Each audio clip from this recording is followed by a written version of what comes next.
The film opens up in London, England, with an Interpol agent named Mike Whittier returning home at night. When he reaches inside, he puts down his guns and the badge, but he suddenly gets the shock of his life from the presence of a higher-level professional hitman named Agent 47, who informs him that his family is safe. Mike asks if Agent 47 wants him dead, but Agent 47 tells him that he would have done it already in the morning before he asks why he's been running after him. We travel back 3 months to understand the events that led to our current situation. In Niger, we learn that Agent 47 is employed by an international network known as the organization that trained him to be a hired assassin, and he is considered their finest assassin. A gangster named Obi is accusing his brother of theft, but he suddenly realizes he has surgical marks on his throat, which results in an explosion, and it turns out to be Agent 47's mission.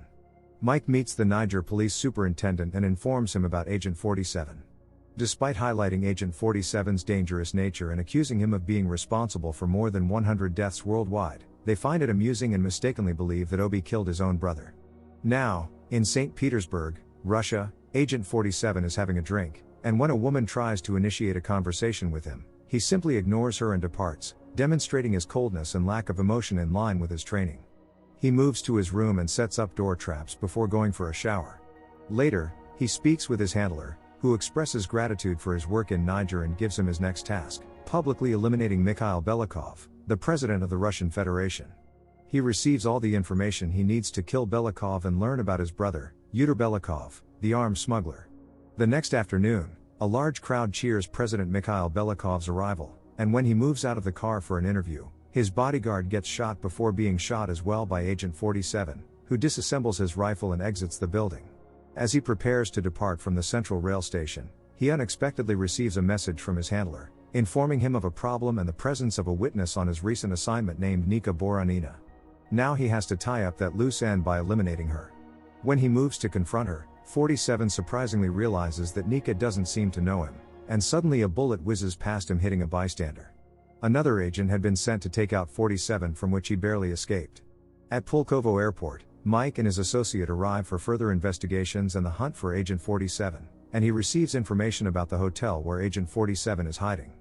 Agent 47 contacts his handler to find out who wants Nika dead, a fact she's aware of but refuses to tell him. Surprisingly, the news reports that Belikov is still alive, prompting Agent 47 to inquire about the client who was behind the assignment. Mike and his associate arrive at the hotel, where they meet a Russian FSB operating under Yuri Marklov's orders. Yuri clashes with Mike, ordering his men to break into rooms and shoot 47 on sight. The handler calls 47 directly, informing him that Belikov himself was the client and that his location has been compromised. The FSB triggers the door traps, and a sudden explosion kills the first batch, allowing 47 to run and retrieve his guns. As the hunt for him begins, 47 shoots 2 agents and moves to open the elevator shaft frame to slide down, kill all the FSB agents inside, and set it down. Mike gets alerted to the massacre and runs after him. However, as soon as he gets a good chance, a room attendant shows up, giving 47 a chance to escape and jump into the water, leaving Mike stranded. Upon inspecting 47's room, Mike finds a mysterious briefcase among his belongings. As 47 changes his clothes to disguise himself, Mike steals a device from the case. Yuri, who believes that 47 is working with the CIA, does not want both parties to cooperate and has asked Mike to withdraw from the case in accordance with the law. Mike wonders how Belikov is still alive, considering that 47 has never missed a target. 47 disguises himself with flowers, moves to Nika's apartment, forcibly kidnaps her, and drives her to an abandoned location. He asks her if she has seen him before, and she denies it. He then asks her how Belikov is still alive, to which she responds by revealing that Belikov has a double. Armed with this new information, he asks her to accompany him, as he suspects someone wants her dead. Mike meets the FSB captain, who informs him that most of the transport routes have been closed, apart from one railway where he decides to go. 47 and Nika are at the station, as well as Mike and his partner, who are so keen on hunting for him. Though another assassin is waiting for him as well, 47 comes disguised and lures the assassin to follow him as Yuri arrives, but 47 keeps going slow before jumping to escape from his fellow assassin, who start to look for him everywhere. When the assassin catch up with him, the two engage in a brutal fight, but 47 quickly subdues his opponent and asks why the organization wants him dead, while Nika is desperately trying to escape. Suddenly, 47 encounters 3 other assassins from the organization sent to eliminate him. He convinces them to die with dignity. He takes them one by one, but as he walks away, Another agent attempts to ambush him and uses his belt to choke him to death. He returns to the hired gun and finishes the job before noticing Nika hiding. He seems to be forming a bond with her. 47 shoots Mike's partner in the arm and also shoots Mike when he shows up. As he prepares to finish him off, Nika intervenes, pleading with him to stop. Yuri meets Mike to give him a final warning that he should leave the case, but instead Mike just insults him and leaves. 47 warns Nika not to interfere with his work again, as she has prevented him from finishing Mike. Nika informs him of her sad story, including how Belikov forced her to be his property, how he mistreated her, and whether he wants to kill her as well. 47 says no but warns her not to interfere with his job before sleeping. Yuri moves to the office and calls his boss, thinking they are on a secure line. Mike, however, is spying on them. He bugged Yuri when he touched him. Yuri's men abruptly interrupted and ordered them to leave the premises.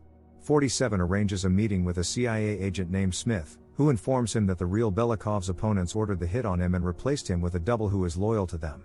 47 inquires about the whereabouts of Belikov's brother. He wants to use him to get to President Belikov. Despite Smith's initial refusal, he eventually agreed to the deal after facing the threat of revealing his dark secrets to the public. Smith revealed Yuri Belikov's whereabouts as the CIA sought to eliminate him for his involvement in arms dealing and trafficking. He informs 47 that Yuri will soon meet another man named Price in Istanbul, but the two have never met before, so 47 begins reviewing Price's files. 47 and Nika travel to Turkey and move to a hotel. He leaves her outside, goes inside for observation, and then walks out after making reservations. Mike and his partner find out that Belikov has a double after realizing that Belikov was once in two different places at the same time. During dinner, 47 purposefully steals a drink that belongs to Price and then returns it, while Nika assesses his remarkable and impressive observational skills. Shortly after, Price feels unwell and gets escorted to the restrooms. 47 follows them but first undergoes a checkup before entering. He draws his gun, shoots the guard dead, then drugs Price before eliminating the remaining guards. He leaves with Nika and goes back to the hotel to have fun together. Later, 47 poses as Price to meet Yuri Belikov, who accuses him of being late for the meeting. As 47 sits down, Yuri receives a tip that 47 is not the real Price. He then starts to showcase his weapons and skills. 47, possessing extensive knowledge of various firearms, insults Yuri by asserting that most of his weapons are fake, prompting Yuri to attempt a counterattack but ultimately miss. This sets off a fight in which 47 manages to wipe out most of Yuri's men before finally finishing him. In the morning, 47 and Nika embarked on their journey towards the border, sharing jokes along the way. Nika shares her aspiration to own a vineyard. Mike finds a mysterious key among 47's items with the words "trust in God," prompting him to ask if 47 is religious. Despite Nika's sadness, 47 informs her that he is about to leave because he needs to finish off Belikov. When she at least asks about his name, he replies that he didn't receive one in his childhood.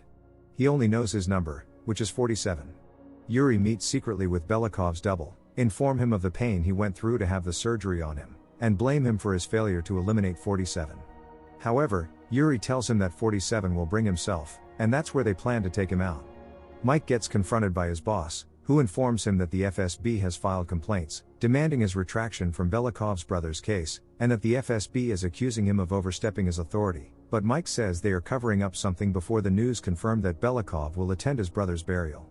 As Yuri exits the building, a power outage occurs, causing him to feel suspicious and proceed to the checkout, only to get kidnapped by 47. He ties him up in a bathtub with barbed wire and warns him that the electricity could kill him if he doesn't cooperate. He informs him that when the time is up, he should order his men to assassinate Belikov, or else he himself dies. Yuri tries to convince him that he's not a killer, he's just a bureaucrat, but 47 simply leaves him with his kid's toy, confirming he went to his home. On the funeral day, Belikov arrives, and a tough Russian general confirms the strengthening of security measures. Belikov enters the cathedral and begins his speech. Yuri tries to communicate with his men, but the barbed wire bindings limit his movements. Shortly, Yuri diligently finds a way out and ultimately commands his men to kill Belikov. The shooter fires at the bulletproof glass and breaks it. The masses become distracted as they escort Belikov to a secure location. They fall into 47's trap, who eliminates all the guards and firmly captures Belikov. Then, 47 makes his way up the cathedral. The general believes 47 is trapped and there is no way out, which Mike questions until he realizes the cathedral text on the mysterious key. Another assassin from the organization attacks 47, who engages in close combat, but 47 effortlessly defeats him. Mike learns that the key unlocks the Archbishop's chamber. 47 confronts Belikov's double about why they want him dead, but he informs him that he can't stop something that they invested millions of dollars in, which only angers 47 enough to shoot him dead. After learning of Belikov's death, the Russians launch a helicopter attack on 47, but he hides for safety until the chopper departs. 47 moves out to sit down and wait for the next action. And sure enough, Mike comes in to open the door and order his arrests. 47 doesn't seem resistant at all, which makes Mike wonder why. They put him in a fancy Mercedes and drove off. Mike asks 47 if this is a worthy ending, and 47 confirms it before the team is surrounded by a CIA convoy led by Smith. Smith creates a diversion, allowing 47 to escape without Interpol's notice, and later apologizes for wasting their time. We moved back to the opening scene. When 47 asks Mike why he's after him, he informs him that if someone becomes a threat, especially to his family, he doesn't rest until he puts them down.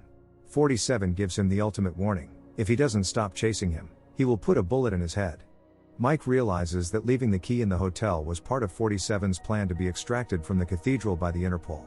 47 shows Mike a corpse, which he should present to his superiors to persuade them that it was he who used his gun to kill 47.